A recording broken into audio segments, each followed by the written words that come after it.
This is the Berman Method Podcast featuring Dr. Jake Berman and physician assistant Jenni Berman. We are here to treat problems and not symptoms. Disclaimer, this podcast is for entertainment purposes only and not to treat anyone or to give medical advice. If you are interested in any information that we are giving and would like to use this for yourself, we recommend that you contact your primary care physician or reach out to us and ask us questions about yourself specifically. Enjoy. It's game time, baby, with the Berman Method Podcast. Treating problems and not symptoms. David going against Goliath. Goliath being the corporate medical system, big pharmaceutical companies, health insurance companies. They do not have your best interests in mind. They will choose profits over patient outcomes every single time. You do have to be your own advocate. You have to ask your own questions. You got to become an asshole. Ask like our 2-year-old. Can I have a cookie? No. Can I have a cookie? No. Can I have a cookie? No. I'm going to die if I don't have a cookie. Okay, here's a damn cookie. Mm-hmm. How's that for an intro? Yes. Well, I mean, you just summed it all up. Yes. Dr. Jake Berman here. With Jenni Berman, physician assistant. I was waiting for the rest of it. And we're rolling, baby. We're 200 episodes into this thing. I still can't believe that we're 200 episodes into this. Well, over 200 now. Yeah, 201 today? Yes. Let's keep track, every single one. No. People can see it on their app. They don't need us to count for them. Yes.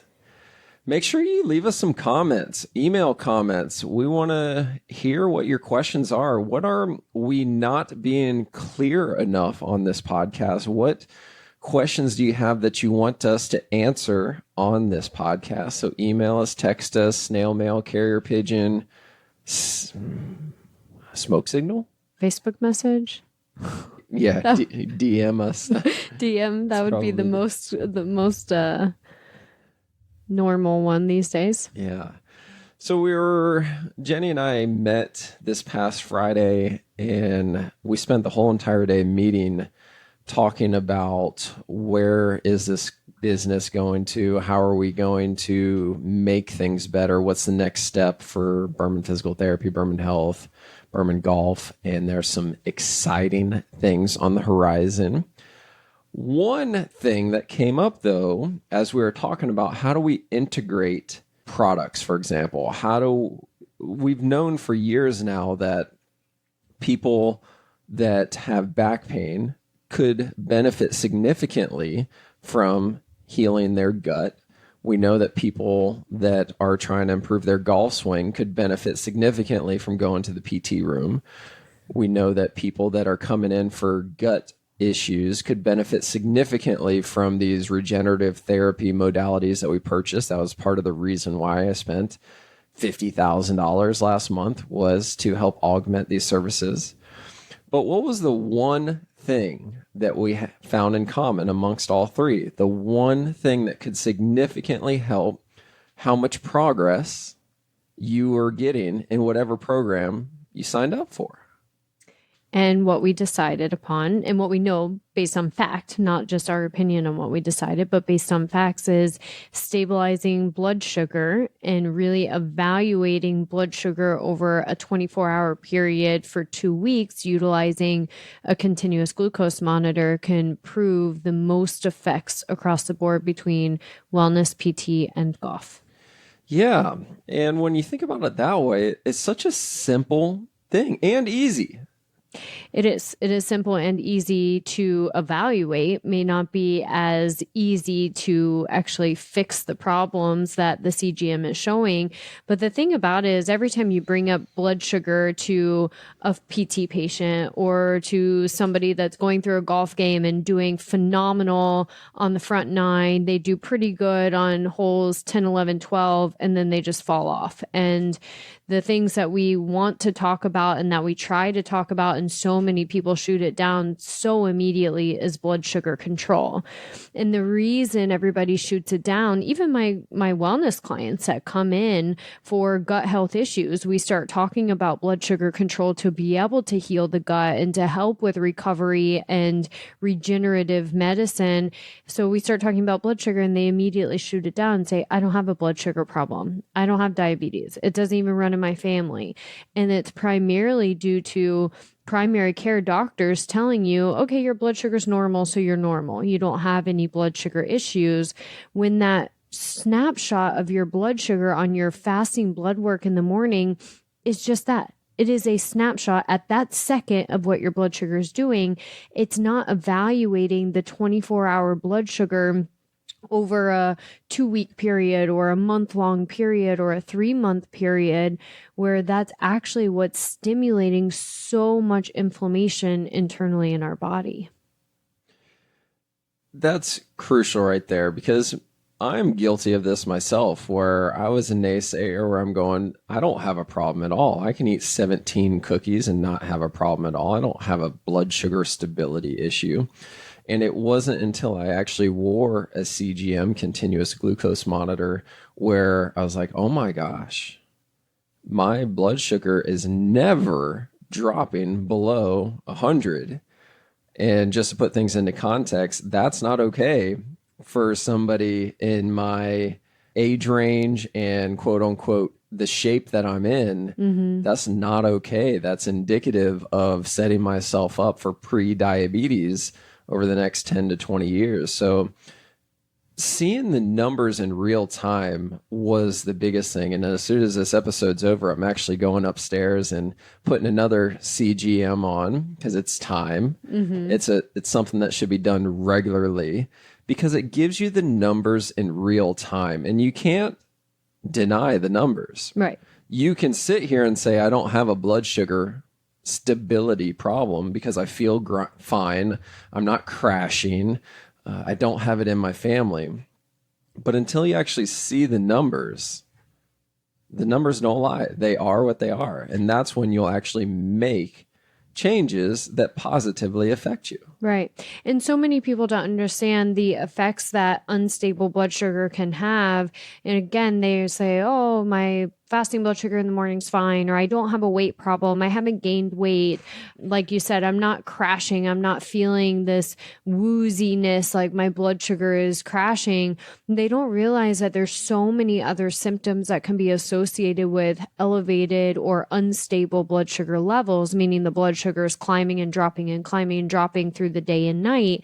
And some of these symptoms can be headaches. It could be brain fog. It can be not sleeping through the middle of the night, waking up at 2, 3, or 4 a.m. It could be waking up in the morning and not feeling hungry. You're like, oh, I'm not hungry in the morning, so I'm going to wait till 10 or 11 a.m. to be able to eat breakfast. Could be energy issues where in the mid-afternoon, it's not that you're crashing in a sense of feeling hypoglycemic, like you're going to pass out, but you feel tired after lunch, an hour or two after lunch, where you feel like you need to take a nap, struggling to fall asleep at night when you're going to bed. All of these can be symptoms of blood sugar levels increasing and falling, unstable, in addition to inflammation, joint pain specifically. Yeah, and that's the part that we wanted to translate across into my world, the physical therapy world, is you're coming in for back pain. Back pain is caused from an inflammatory process. Inflammation gradually builds and builds and builds until it reaches a threshold to where you perceive pain and it hurts. That's a fact. You can't deny that pain is when things get inflamed, things hurt. When you have blood sugar instability, it creates inflammation in the gut. Mm-hmm. So now we have this systemic inflammation that's internal. And now that leads to circulating inflammation. So you're trying to focus on a joint. Use the knee, for example. That's easier than the back because you can see the knee is not connected to your gut, right? Mm-hmm. So your knee is inflamed. It's hurting. It's painful. Why would it matter what's happening in my gut? How is that going to negatively or positively affect my knee pain? Right, right. And you're absolutely right. You can't see, okay, that the gut and the knee are interrelated, but you see the inflammation, you feel the inflammation of the knee. And this is, we can go into a part 2 and a part 3 on this podcast regarding this, but basically the unstable blood sugar, meaning the blood sugar rising and falling, or eating very inflammatory foods or foods that are high in carbohydrate and sugar content without having the protein to stabilize the blood sugar, can lead to a blood sugar spike, can lead to a cortisol stimulation. So cortisol being that stress hormone. And we have to think about cortisol acting like a steroid. When we take a steroid, yes, I understand it decreases inflammation, but if you follow me here, when we take a steroid such as prednisone, we feel jittery, we feel hyped, we feel like we can't sleep at night. We oftentimes will hold on to water and feel more bloated, even though it's bringing the inflammation of the joint down. We feel more bloated, affects our sleep. We're hungrier. We crave more food, and especially sugar, when we have this steroid that we're taking. And cortisol has a very similar effect, where it actually can stimulate similar responses, but also break down the gut lining. This is where this inflammatory cycle from the gut is coming from, where it actually creates inflammatory markers, antibodies, cytokines, which again, this is getting more detailed than we need to be, but the blood sugar and cortisol are going to be connected when it comes to inflammation throughout our body systemically. So think about it this way. I'm not trying to say in any way, shape, or form that if you have chronic knee pain, that only addressing gut issues or blood sugar instabilities will help you get rid of your knee pain completely. Right. But we're at a point in functional medicine where you can't deny the obvious, meaning that inflammation in your knee and inflammation in your gut, they're not completely compartmentalized. It's not like it's apples and oranges. It's all related. And that statement right there, it's all related, it's all connected, it's all one system, that's becoming more and more popular in our American functional medicine world. Mm-hmm. But if you think about it, look at the Chinese. I mean, they've got 5,000 years of medicine, mm-hmm. natural, holistic medicine. Right. And we've got 200 years at best of modern day medicine.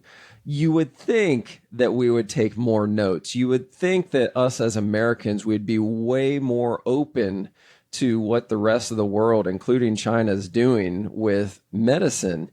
And we talk about this all the time. Yeah, America's got really good acute care medicine, and I wouldn't want to try to heal a bullet wound with Chinese holistic medicine. These are extreme examples, but at the same time, they've been doing it for 5,000 years. Right. Who are we to say that we know more than what they do when it comes to healing the body naturally, holistically, without pharmaceuticals, without a drug that was chemically composed in a lab with it's chemicals. It's right. Not natural. It's not marijuana. It didn't grow out in the wilderness and plucked. Like it was added with chemicals. Like it's made in a chemistry lab. Right. Right. So coming back is utilizing the CGM, the continuous glucose monitor, beneficial for anyone and everyone. Doesn't matter if you think you have a blood sugar problem or inflammation or not. Utilizing this monitor can help you actually see how is your body responding to food, to stress, to activity, to your exercise. How are you doing during your sleep? Is your body actually resting and recovering with a stable blood sugar? This information is just priceless. It's vital for everybody who wants to live a longer, healthier life. It's so important for longevity.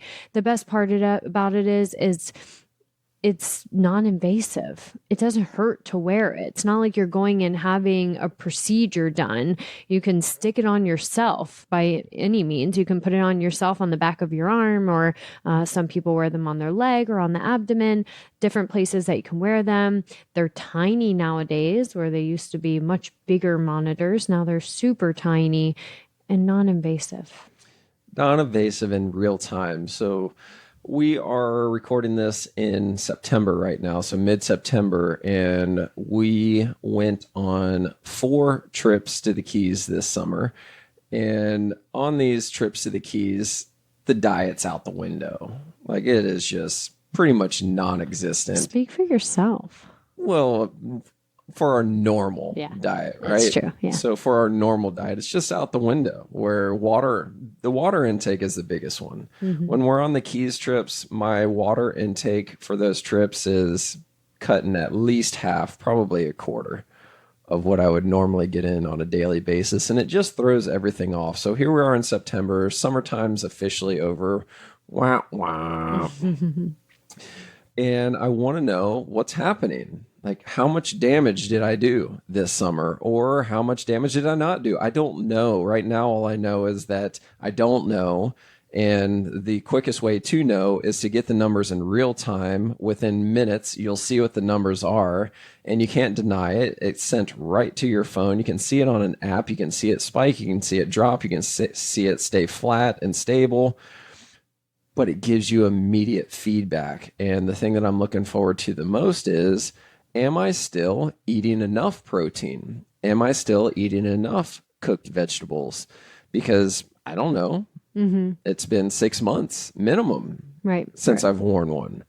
And that's always, for you, the biggest eye-opener is your blood sugar will trend higher until you increase your protein in your cooked vegetables without even changing your other carbohydrate content, and you'll drop down. Yeah, it's so crazy because it's so counterintuitive. Most people who are struggling with weight issues or getting fluffy around the abdomen, you want to eat less. It's just a natural thing. I'm getting fluffier. I'm trying to lose weight. I'm going to eat less. Until you see the numbers, and it's like, wait a minute. My blood sugar dropped down to where it's supposed to be, and it's stabilized by eating more? Mm-hmm. Like, it just doesn't make sense. But it's that little psychological component with real data that makes it that much easier to put more protein on your plate, more cooked veggies on your plate, and psychologically get over that mental roadblock or that mental hurdle to say, this is actually good. You should be eating this much, and that's going to help. Right, for sure. So again, the information that it gives outside of just a weight issue or outside of being diagnosed with prediabetes and diabetes. And again, coming back to the internal inflammation, just sleeping better through the night, getting past that 2 to 4 a.m. time without waking up in the morning with more energy, less brain fog. All of these can be very affected by blood sugar. Why does somebody wake up at 2 o'clock in the morning if they don't have stable blood sugar? Typically, their blood sugar is dipping around, it's usually about 6 hours after going to sleep, where the blood sugar will start to dip down, and then the body will wake you up because it's not safe to sleep with a low blood sugar. So by waking, that arousal stimulates a cortisol response, which is going to stimulate your blood sugar to start trending back up, even if you haven't eaten. But I thought it was just because I had to go to the bathroom. Yeah, that's what you think. I'm being facetious right now. That's what everybody says. Mm-hmm. It's not a blood sugar problem. I had to wake up because I'm getting older and I have to pee. Right. Which is unlikely. Most people will tell me that, and then 6 weeks in, they're sleeping through the night and not waking up to urinate anymore. I don't think I fixed your bladder problem. Actually, I think you're probably drinking even more water than you were coming in, and you're not waking up to pee. But your blood sugar is more stable. So you're telling me that it's not because I'm getting older that I have to wake up and pee? Negative, Ghost Rider. Wow. Again, I'm being facetious right now. We know. So come get your CGM. Yeah, next week I'll report back on how bad or good my numbers are. Does that sound like a plan? I can't wait. I can't wait either.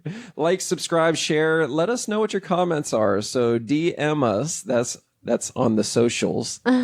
Direct message. Direct message. So message us on the socials. What would you like us to cover on the next episode? Ciao for now. Thank you for subscribing on your social media and podcast platforms to the Berman Method. Dr. Jake Berman with Berman Physical Therapy and Jenni Berman, Physician Assistant with Berman Health and Wellness. You can find more information on our website, www.bermanpt.com for physical therapy, bermanpt.com/wellness for the health and wellness. You can also find us on social media, Facebook, Instagram, and on your podcast platform. So be sure to follow us, like us, subscribe to us. And if you would like any further information, definitely visit our website and reach out to us. You may also find our free reports on the websites as well, where you can download this free information for yourself. Have a great day.